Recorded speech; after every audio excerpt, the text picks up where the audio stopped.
story about the two greatest loves of my entire life. My dad and Brendan Fraser. Yeah. I first fell deeply and desperately in love with Mr. Fraser while watching him on the giant box screen television set in my family's den, and I could tell just by watching him in like virtually every movie produced in the early 90s that I was destined to be Mrs. Brendan Fraser. Like, I knew this. Like, I knew it with every fiber of my being, without a shadow of a doubt.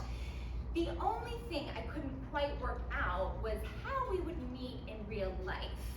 Because at this point, Brendan Fraser was one of the most popular working actors in Hollywood, and I was a 12-year-old girl from Long Island. So we weren't like running in the same circles. So I was trying to coordinate this like meet cute in my mind, and all of a sudden, it dawned on me an answer as clear as day. It was so obvious. We were gonna star in a movie together. You see, I was in 7th grade and I had just starred in my very first school play. It was an original piece called The Blonde Leading the Blonde, written by 8th grader Kate Duffy. And after my breakout performance, I declared to the world that I was going to be a professional actress. So like really, it was just a matter of time before I was cast opposite my future husband, Mr. Brendan Fraser. Except for the fact that Hollywood wasn't really producing a whole ton of movies that featured like major Hollywood heartthrobs and 12-year-old girls from Long Island. No problem. I write one myself. And I did. I came home every day after school and I would type my scenes furiously for my screenplay, and I forced my friends to read it against their will. It was not well received. I was undeterred. I kept plugging away at my masterpiece until it was complete, and then I realized that I did not have the means or resources to turn an ill-conceived screenplay into a major motion picture starring like a major A-list celebrity, as I was in fact a 12-year-old girl from Long Island. So it's a little bit of a standstill with my plan to meet and marry Brendan Fraser. Things were looking a little bleak there for a second. Like I almost thought like maybe it might not happen. Until one day, I come home from school and I find a message on our family's answering machine from my super legit, not at all shady agent. Yes, that's right. After my standout performance in The Blonde Leading the Blonde, I decided that I obviously needed professional representation. So I found an ad for a talent agent in the back of my local newspaper, and I marched the ad into my dad. Now, my dad knew absolutely nothing of the world of the performing arts. He was like a former varsity athlete, was completely clueless about all of this, but he was just my go-to for like absolutely everything. You see, my dad was my primary stay-at-home parent because growing up, he was chronically ill. In fact, that's how my parents met. My dad was a cancer patient and my mom was his nurse.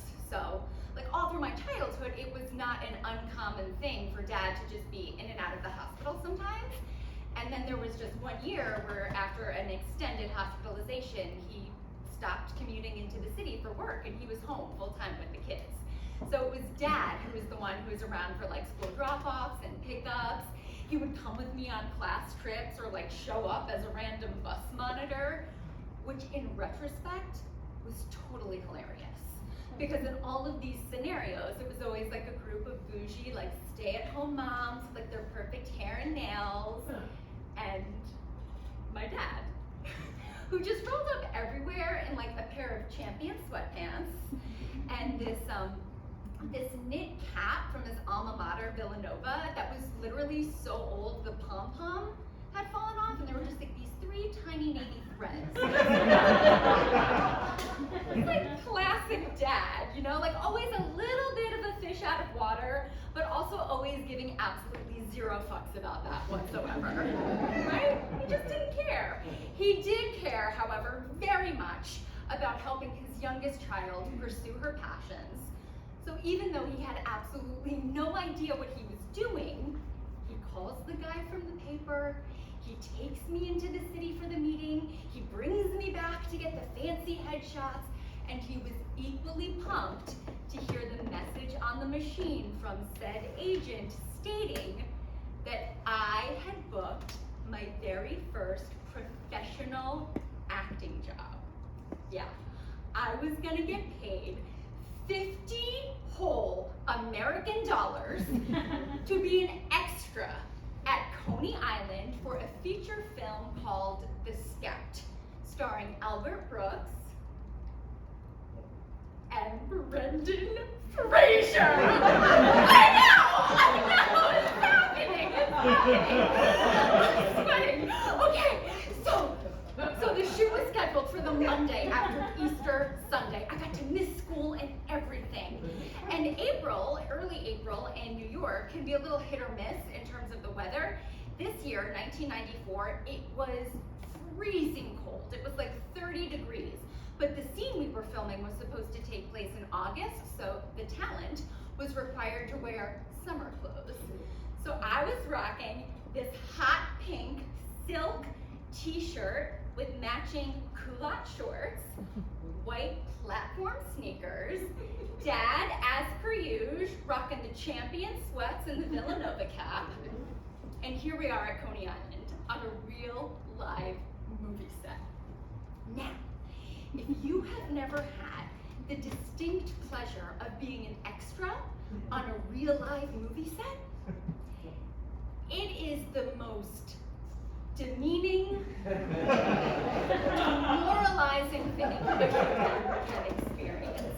You're basically treated like cattle. You're just like shuffled around in a giant herd, and they like stick you in a pen when they don't need you. And it's just very demoralizing. You're like a subhuman. And as if that were not bad enough, just to add insult to injury, at like hour 10 of us freezing our asses off at Coney Island, the casting director marches into our holding cell. She gets up on a chair and she makes this sweeping proclamation to the peons below her. She announces, full voice, "Do not talk to the actors. They are professionals. They are working. They are trying to stay in character. Do not approach the actors." Because they are actual humans, and we clearly were not. So after our major dressing down from the casting director, I get tagged to be a part of whatever scene they were filming next. So I'm getting shuffled along with the rest of the cattle. We're going down the sidewalk, and in the distance, I see Brendan Fraser. And he's sitting on this fence post, and he's got his foot up, and he's tying his shoe, and I can see he's speaking to someone. So we're walking along, and I'm getting closer, and I'm getting closer. And then all of a sudden, I recognize the very distinct silhouette of a knit cap with 3 threads sticking out the top. And I was just like, no! No! Oh God, my dad was illegally talking to Brendan Fraser after we had just been told not to! And I was walking and I get my dad's attention, I was just like, oh no! And my dad looks at me from across the street and he was just kind of like, what's the problem here? And at this point, Dad recognizes, A, I'm having a nervous breakdown. B, I'm definitely suffering from hypothermia in my silk shorts. So he just ditches Brendan Fraser. He comes, he grabs me by the elbow, and he walks me off the set. 0 fucks given about any kind of set etiquette or protocol. he just brings me back to our Lincoln Town car, and I get in, and I was just like, Dad, you are not allowed to talk to Brendan Fraser!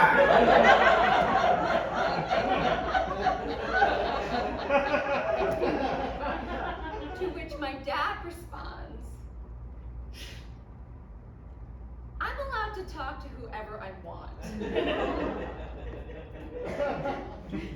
0 fucks given. So we get back home, and I relay this entire horror story to my 2 older brothers, who are now equally outraged by this behavior. And my brother KJ was like, Dad, what did you even say to him? And my dad goes, whatever, I just said, like, I loved you in Encino, man. And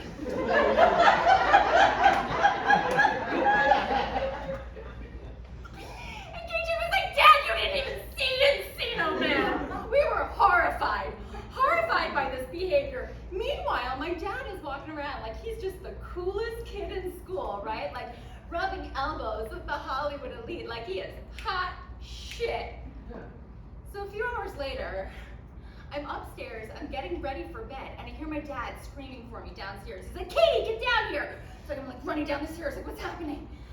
And I find my dad sitting on the couch in the den, and he's watching MTV, and they were airing the world premiere for the newest Madonna music video, which was for her song, I'll Remember, which was the title track to the major motion picture with honors, starring Brendan Fraser. He was literally in everything.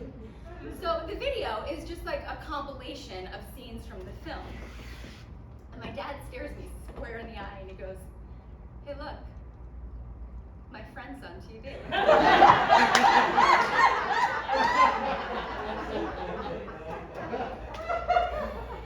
And I just laughed because it was ridiculous. And I just kind of like snuggled in on the couch next to my dad, and we watched his new friend, Brendan Fraser, on the same box screen television where I had first fallen in love with him. And honestly, I hadn't thought about that day in like years, like decades. I'd like almost completely forgotten all about it until about 2 years ago. I was just scrolling through Hulu, and there was like a section of movies called like 90s classics or something. So obviously I clicked on that. And I signed myself up for a Brendan Fraser double feature. I watched Airheads and School Ties back to back.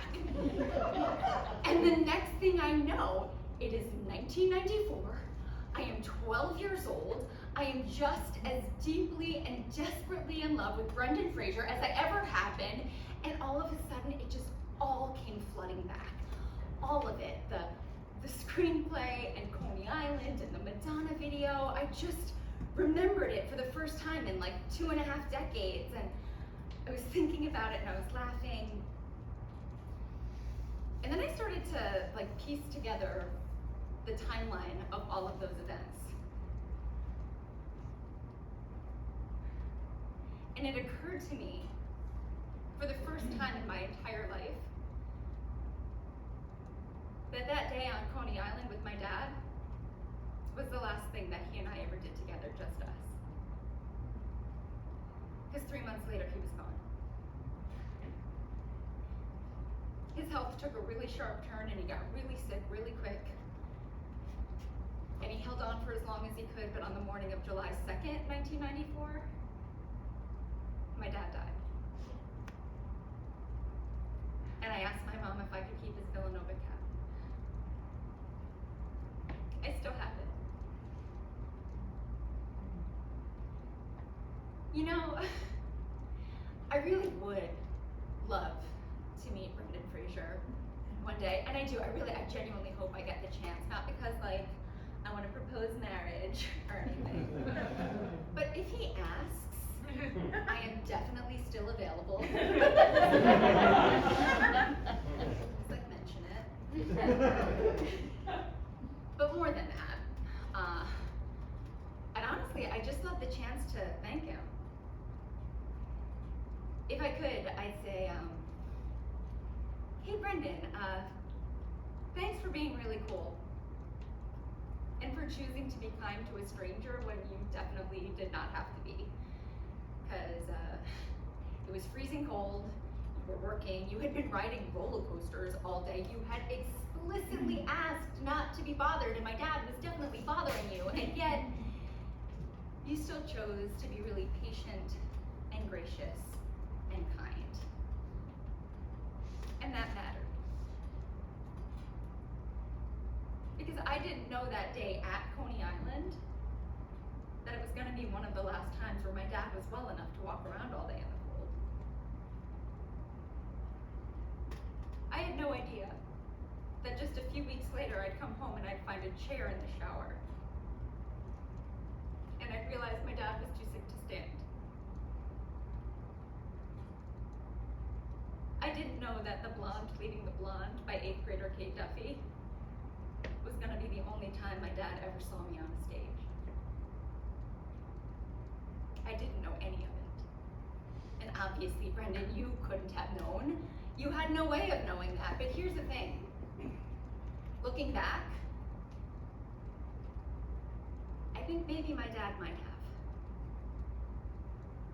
I think there's a good chance that he had an idea that he wasn't going to have too many more chances where he had the luxury of giving 0 fucks about anything.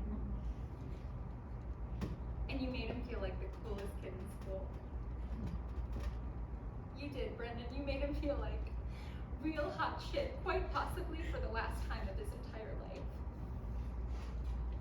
And for that, I am eternally grateful. So truly from the bottom of my heart, thank you. And I loved you in Encino Man.